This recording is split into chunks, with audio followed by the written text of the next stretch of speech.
My dad works in B2B marketing. He came by my school for career day and said he was a big ROAS man. Then he told everyone how much he loved calculating his return on ad spend. My friends still laugh at me to this day. Not everyone gets B2B, but with LinkedIn, you'll be able to reach people who do. Get a $100 credit on your next ad campaign. Go to linkedin.com/results to claim your credit. That's linkedin.com/results. Terms and conditions apply. LinkedIn, the place to be, to be. We acknowledge the traditional owners of country throughout Australia and recognise their continuing connection to land, waters and culture. We pay our respects to their elders past, present and emerging. Welcome to This Song Is Yours, the music podcast that delves into the art and craft of songwriting with some of the industry's most exciting talents. I'm your host, Simon Fink, and today we're thrilled to have you join us for episode 306. In this episode, we have the distinct pleasure of welcoming Flyte, the remarkable UK folk duo, to this very podcast. Flyte recently graced the music world with their third record, a self-titled masterpiece that has been creating buzz and receiving multiple 5-star reviews around the world. This record is a testament to their songwriting prowess, and it features collaborative magic with the likes of songwriters like Billie, Marten and Laura Marling. Joining us today is band member Will Taylor, here to unravel the magic of folk music, discuss the intention and meaning woven into their songwriting, and of course, provide insights into their future touring plans. We'll be diving deep into the heart of Flyte's creativity and their captivating journey. As you soak in the wisdom and artistry of Will Taylor and Nick Hill, who make up Flyte, we encourage you to explore their self-titled record to fully appreciate their work. And if you're in Australia, like myself, you might want to pay extra attention for hints about any future visits to us. Now, before we jump into this fascinating conversation, please make sure to subscribe to This Song Is Yours on your favourite podcast platform. Also, don't forget to follow us on social media for all the latest updates. Links to all our social channels can be found in the show notes for today's episode. So, let's go ahead and immerse ourselves in the timeless melodies and storytelling of Flyte with our wonderful guest today, Will Taylor. How do we start healing if we can't keep out the dark? Are you for real? Tough love. Please welcome to This Song Is Yours, Will Taylor from Flyte. Good evening, sir. How are you going? Oh, I'm going very well, thank you. It's about 20 to 6 here in Nashville right now. So that's evening. That's evening time. Halloween kind of season. So it's cold and people are, they seem to be dressed up here in the States. Just kind of, we've been here for 3 weeks and there's just they've been in a kind of permanent state of Halloween. It's amazing. Have you guys been able to get into the Halloween spirit at all? Has there been any dressing up, any costumes? No, and I feel like such a square. Like we were rehearsing in a rehearsal studio here in Nashville yesterday, yesterday was actual Halloween, and we just sort of finished quite late at about 8 in the evening, and then we kind of went to a bar to eat some food and have some beers, and then got invited to a house party, and we turned up at the house party and we were just sort of just looking like very normal people in the context of this incredibly Halloween-y situation, and we just kind of felt, oh, sad. We've not yeah, the answer to your question is no, we haven't got into the Halloween spirit. No, look, that's very, very fair. It's we were just discussing before we were recording that we are based in Australia, and it's a bit of a funny thing here because it seems to have taken off in the last 5 or 10 years, but nowhere near as much as America does, I believe. And so it's very hit and miss here as well in terms of like you kind of go to things and it's not a Halloween event, or you show up in not regular clothes and it is. So I very much feel that kind of pain, if you will. Yeah, it's got to be 100%, hasn't it, from everyone or not at all. Mm-hmm. And the sort of the cynical sort of Londoner in me yesterday was just like, everyone dressing up so silly. I need to get over myself and start, dressing up as. I saw a lot of people over the last few weeks dressing up as a chef from The Bear, that series set in Chicago. Like they're just wearing white t-shirt, a blue apron, so easy. Oh, my thought was if I was invited to a Halloween event this year, that would probably be my go-to. Is it nice and simple? You can tell what it is. Totally. Yeah. Yeah. But we are not here to talk about Halloween costumes, although I'm sure we could go on for a little bit longer.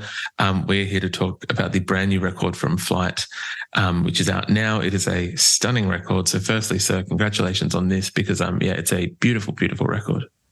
Oh, thank you so much. Yeah, we're so pleased for it to be out in the world finally.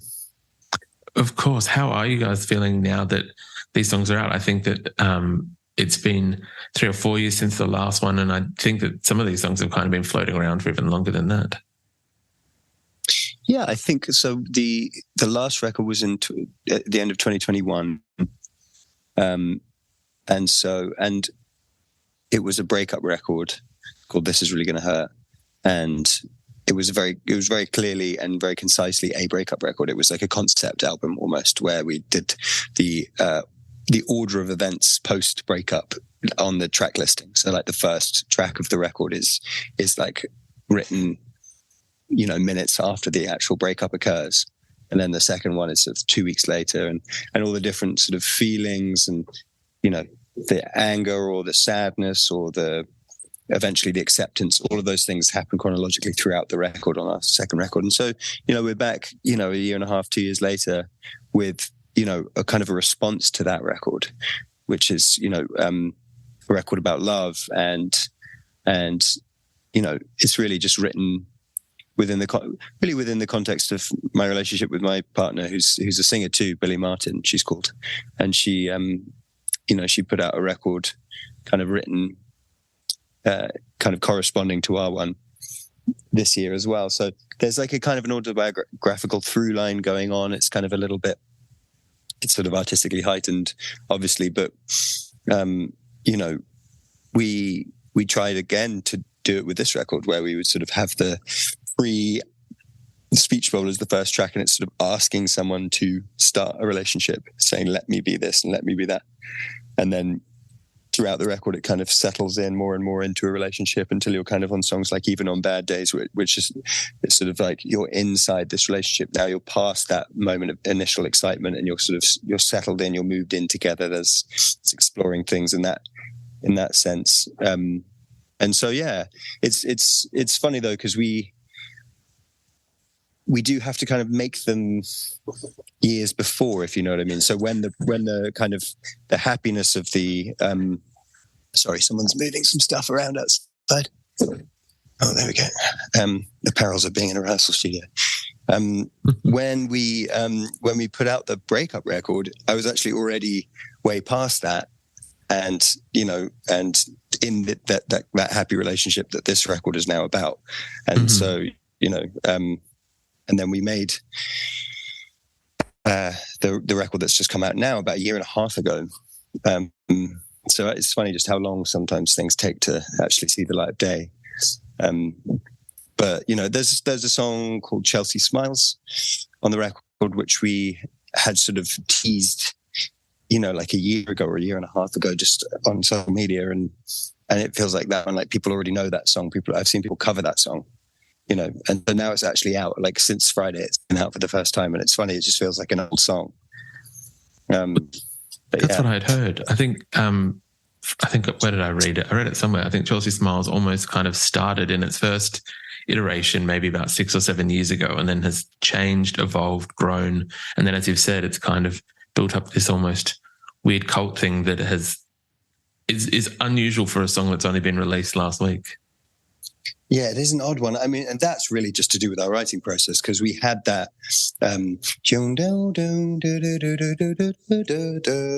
chord progression. We had that about 6-7 years ago, just as a chord progression, and we'd sort of, be stoned and like tinker around on the acoustic guitar and just be like, play that chord progression again, and then we'd play it and be like, that's cool, that's still cool, and we just never quite located the companion chord progression to go with it, because it was a sort of kind of a 3-chunk chord progression that then needed an extra section. And we ended up finding another section for that, like melodically and chordally. about sort of 4 years later. And we then had the complete melody, but then it took us another year or so to actually write the words to it, because for us, having melody before words is really, really difficult. We just find it such an almost impossible task sometimes to just actually fit the lyric to the melody once the melody is clearly established. I guess because a melody sort of implies the limitations of what you can write about to a certain extent. There's a finite amount of kind of lyrical equations that will perfectly slot with that melody. And Nick and I we're very persistent in terms of like, have we got the absolute best version of what this can be? Anyway, it was so funny. And we ended up writing sort of 3 different versions lyrically. One was a sort of football violence song. One was a sort of an ode to London. Another was a sort of a love song about a girl, Chelsea. Because once we had that title, Chelsea Smiles, we kind of realized it was a kind of 3-edged meaning. And so we kind of wrote 3 different versions of that lyric, and then wrote them all down physically on paper, and then cut them all up, each line with scissors, and then just randomly ordered, like collaged the lyrics. It was like, we really don't write that sounds so arduous. It was actually, but like we really normally, especially with this record, have written pretty quickly and with a certain level of ease. But that particular one, it's funny. It just was one of those. Just, I think for every sort of 3 songs that you can write fairly quickly and sort of and in a kind of fairly instinctive way without having to overthink or be too academic about it, there's always one that you're just always working on, you're always tinkering on, you're always stuck on it. Go, should we look at that one again? It's like, oh God. But it's so funny because over the years we've learned that those ones, if you persist, they really can be the, people's favorite sometimes. So, it's worth always persisting. 100%. I love the kind of, I think you even mentioned it then in terms of the way that yourself and Nick write with the music. Listening to the record, as I said, it is a stunning record. Anyone who's listening to this podcast, there are links in the show notes to listen to the record. But I think that traditional kind of folk music, or like very good kind of folk music, has this kind of timeless quality to it.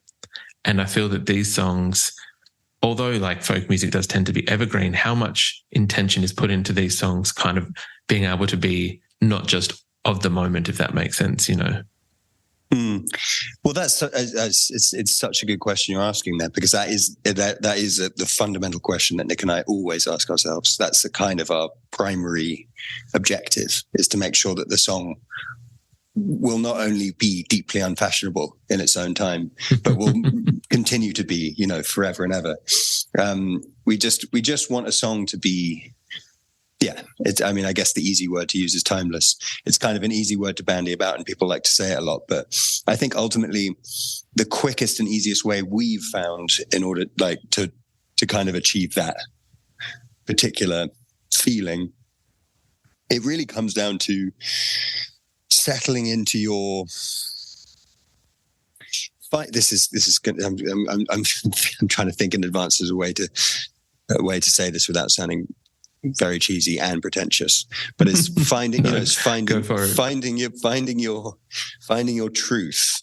And what I mean by that is knowing that what it is that you're writing about, what's coming out of you in the end. And I think largely, I mean, like in terms of lyrical content, those words need to be so true to you. You have to know that you'll be able to go night after night, on stage and sing that song and still feel it and still know it and still understand it, in terms of what it means to you. And I think, I think avoiding kind of anything that will pin you into your own era. I guess I mean, like, sort of mentioning things like iPhones or, like texting, or I don't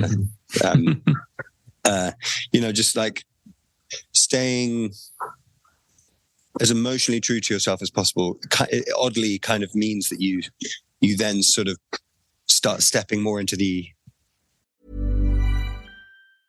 My dad works in B2B marketing. He came by my school for career day and said he was a big ROAS man. Then he told everyone how much he loved calculating his return on ad spend. My friends still laugh at me to this day. Not everyone gets B2B, but with LinkedIn, you'll be able to reach people who do. Get a $100 credit on your next ad campaign. Go to linkedin.com/results to claim your credit. That's linkedin.com/results. Terms and conditions apply. LinkedIn, the place to be, to be. This is an ad by BetterHelp. What are your self-care non-negotiables? It's hard to make time for the things that keep you healthy. But being consistent with self-care is like working a muscle. And when life gets crazy, that muscle keeps you strong. Therapy is the ultimate self-care. And BetterHelp makes it easy to get started with affordable online sessions you can do from anywhere. Never skip therapy day with BetterHelp. Visit BetterHelp.com today to get 10% off your first month. Into the realm of the infinite. Because when you really lock into a proper truthful feeling that you truly can kind of understand, what you've done there is you've accessed something that's ancient, because there's no such thing as a brand new, never before felt feeling or dilemma or, consideration as to, we deal ultimately, and especially in these last two records, with relationships, with love and relationships and friendships, and those things are timeless. So if you have managed to not be contrived, and I mean emotionally contrived in any way, then you'll absolutely be fine. And I think that we do also try and mirror that in the melodies that we write too. We try to avoid chord progressions that feel too traditional or sort of nostalgic, and even though, obviously our influences are probably older music, we also just try and make sure that the feeling that you're listening to, like, kind of old-fashioned type chords or old-fashioned type melodies is avoided, and also avoiding, modern sounding melodies too. It's just about finding, again, the most truthful melody, the chord progression that feels like it serves the melody and the sentiment of the song as much as possible. Well, that's the only thing you concern yourself with. So you never think about style. You never think about the context in which you're putting the music out. You never reference other people's music. You just never think about anything except the actual emotional thrust of why this song is going to exist. And once you do that, I think that's your best shot at achieving something timeless. 100%. I'd be so curious to know, Will, I guess, your own introduction to songwriting. Is that kind of where, I guess, you got your initial knowledge of what we've just discussed in terms of keeping things not of that moment, as you said, timeless, keeping things that are, not as mentioning iPhones or pages, Blackberries, just using tech as an example. Horrible example, I apologize, but yeah, exactly. I'd love to know where you kind of got your introduction to songwriting, and then I guess the parameters of how you wanted to be as a songwriter. Yeah, I think I couldn't give you a really clean answer to that, because I actually haven't really stopped to think about it, really, because we have been going as songwriters and as people in bands, or as, artists, or whatever you want to call it, since we were children, since we were 9-10 years old. I mean, the first song I wrote, I think I was about 9. And at that point, you're not quite aware, really, of what it, you're just, at that age, you're just drawn to something and you're doing it. And,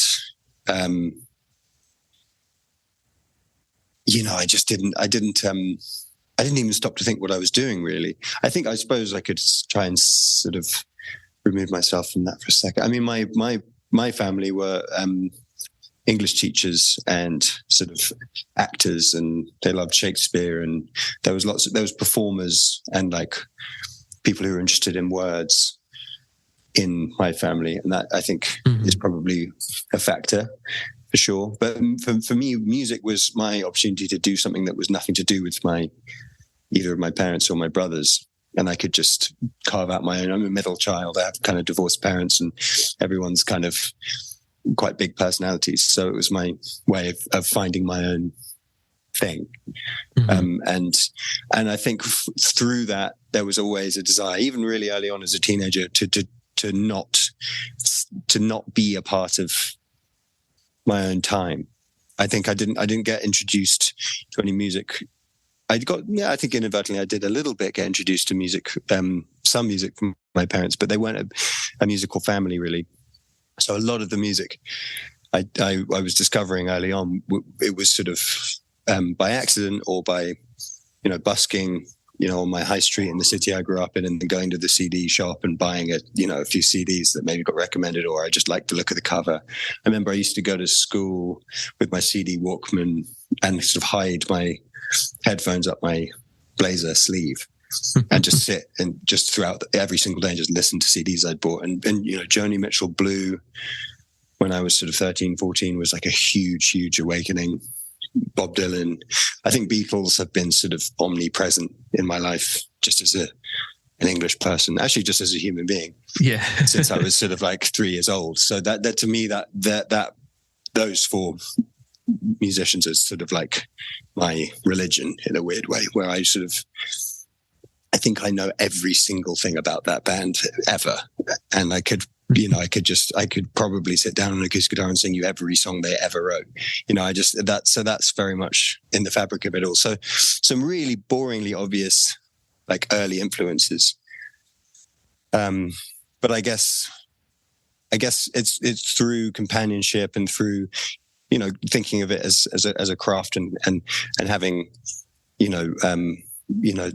pressure pretty early on in our 20s, once we got really properly going, to really try and excel, and we were always told by any wise person in the industry that we came across that it was all about the songwriting. It could be about other things too, but as long as you could write good songs, then you would always have a career. And so there was always I'm sure that most people are told that, but maybe not enough, because sometimes it does feel like, especially now, people are, maybe the current like teenage generation will be encouraged to be more social media focused, maybe spread a little more thinly and not consider. You just have to put so much time in to songwriting. It's just one of those things you just have to do. You don't have to put 10,000 hours in. You have to put, 100,000 hours in. It's just one of those things where the more you do it, the better you'll get. And it's not something you can ever kind of rest on your laurels with. So, I wonder, because, for instance, when people are sort of signed to record companies now, we write songs for people too, that, outside of Flyte, and a lot of the time we'll have, young people sort of sent to us for us to kind of write songs for them. And it's sort of a bit like, why are you doing that? Well, we can do that, sure, but like teach them how to encourage that, that's their job. This is exactly what they should be doing. Is writing that, this is the beginning of, a very tall mountain they should be beginning to climb up, And so it's sort of, I do worry sometimes, as a sense that music industry kind of commodifies young people based on their sort of social media following, and go, well, we just need to get them a few songs and, we could shift a few units and get our data and our stats higher and stuff. And, really it's a long journey, songwriting. It's a big slog. You have to write maybe 100 really bad songs before you can write a good one. And you just got to encourage people to look at it in terms of just a really, really long-term thing. But maybe I'm projecting, because that's just what happened with us. But sorry, very long answer to your question. No, I appreciate it. I prefer the long answer, but I think there's some definite truth to what you're saying as well. I know that. And I don't want to name and shame any young artists that do have a predominantly large social media following, but you kind of tend to see that they'll release those one or two songs, but then the music career will just kind of drop off. There's no longevity with it. It seems that it's, I feel like almost, as you said, labels kind of capitalizing on it, but also that it seems like that when there is that challenge of the mountain, using your analogy, that they kind of begin to climb it and then don't have any interest in it. Yeah, well, and perhaps that's just a certain type of person who was never going to climb up that mountain in the first place, Exactly. and that's fine, And I do know some really fantastic songwriters who are, in their late teens or early 20s who have had a little moment, as they say, on TikTok, for instance, and they've then continued to write and get better and better. And there's nothing wrong with the medium of TikTok necessarily.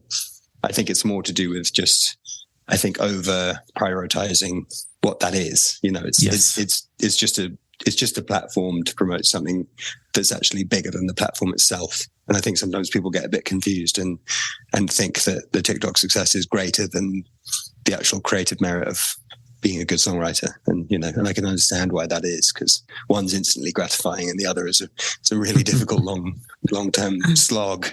Yeah.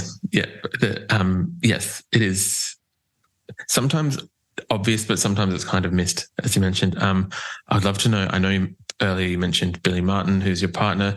She does make an appearance on this self-titled third record, as does the lovely Laura Marling. How did these kind of collaborations come about? It's kind of obvious that why Billie might have gotten involved, but I guess at what point did you think, hey, maybe we'll get her on one of these tracks? Well, yeah, like I think with the Billie song that she sings on was written for her very quickly. Actually, Nick and I had the little tagline in the chorus and the melody of the song, but I hadn't filled in the lyrics yet in the verses, and she was having some some blues. We were just kind of sat up in bed one night, and I was playing the guitar, and she was in a kind of bit of a blue funk, and I just remember being like, oh fuck, I'll just write these lyrics really, really quickly to cheer her up, and that was quite early on in our relationship, and that was a nice feeling. I was like, oh God, there was just an actual active purpose to writing those words. It was just to cheer her up. I wasn't taking the song too seriously.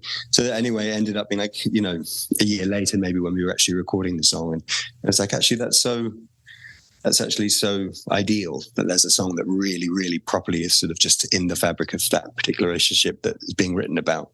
And it felt really appropriate to have her sing on it to kind of highlight that. But Laura Marling is a sort of a friend who lives around the corner. We don't know each other extraordinarily well. We've only known each other, really properly in the last sort of 2-3 years, and she had I think she'd shared a song of us. I think it was Losing You, when the second record was coming out on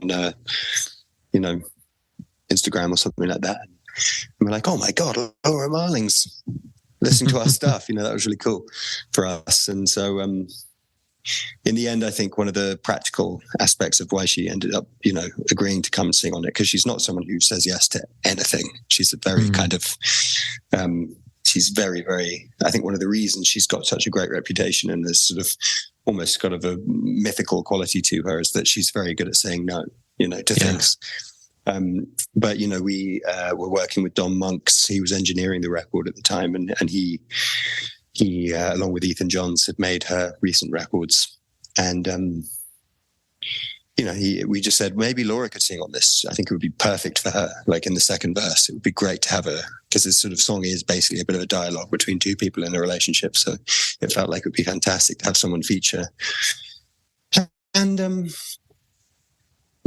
just texted her sort of not very hopefully. And then she instantly was like, yeah, brilliant. I'll just pop up. And she was just down the road and she just came straight in, and it took about 2 hours, and then she did it, and we all smiled at each other, and then she left. It was as simple as that, really. And what was also very funny is that Will Reese from a band called the Mystery Jets was also in the studio. He was overdubbing some ideas on that track already, so he was already in the studio. And the last time she'd done a duet like that was with that band Mystery Jets, sort of maybe 10 years prior, in that same studio. It's a song called Young Love. Young Love, yeah, exactly. Yeah. They'd recorded it at Conk Studios, which is where we were recording in North London. So I thought and we all sort of shared a little moment there about that. It was quite interesting. I absolutely love that. Very serendipitous almost. Totally. Yeah, crazy. Well, I know that, as you said, you've been on tour the last few weeks in America, at least. I know you've been touring this year. It might seem like a little bit of an obvious question, but obviously because we are down here in Australia, I do have to ask, can we expect to maybe next year see you here in support of the record? Yeah, I mean, that is, I can't promise anything, but I mean, that's something that the thing is, if we were to come over, we'd probably only come over just Nick and I, because it's so expensive to get everyone. The issue we have is that we sort of have this wonderful band in the UK that can really reproduce the entire record, sort of a 6-piece altogether, including Nick and I. And when we go out to America, we're just sort of started being a 4-piece. Mm-hmm. But, you know, whenever there's a sort of a new frontier, we've never gone over. And it's such a funny risk when you're crossing the entire, literally going to the opposite end of the earth. Because you go, you know, if there's going to be like 1,000 people there who will buy a ticket and come see us, then it's totally worth it. But maybe we will go all the way to the other end of the earth and about 20 people will be there. So it's like, you know, and you never know until you try it once. So I think it's just about, you know, rolling that dice, which I think we will do next year. Absolutely. Regardless of what iteration of the lineup that we do receive, our 2-3 members, whatever we get, we'll gladly take. So I very much appreciate you for allowing me to ask that. Will, thank you very much for coming onto the podcast. I do appreciate it. And congratulations on the new Flyte record. It is out now. We'll have links within the episode show notes for people to purchase the record. But thank you again for coming onto the podcast. Oh, thank you, Simon. It's been a lovely chat.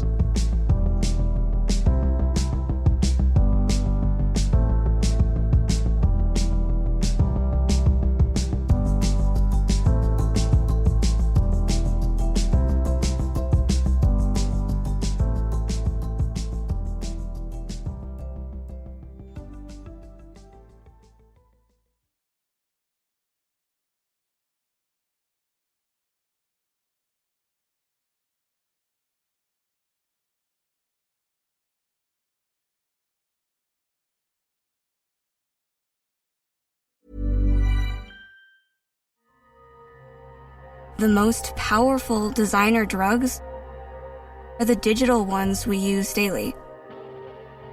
And we get high off them.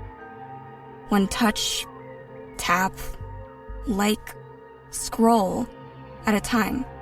You know, just like tech creators want us to. Use digital without digital using you. Learn more at sync.ithra.com.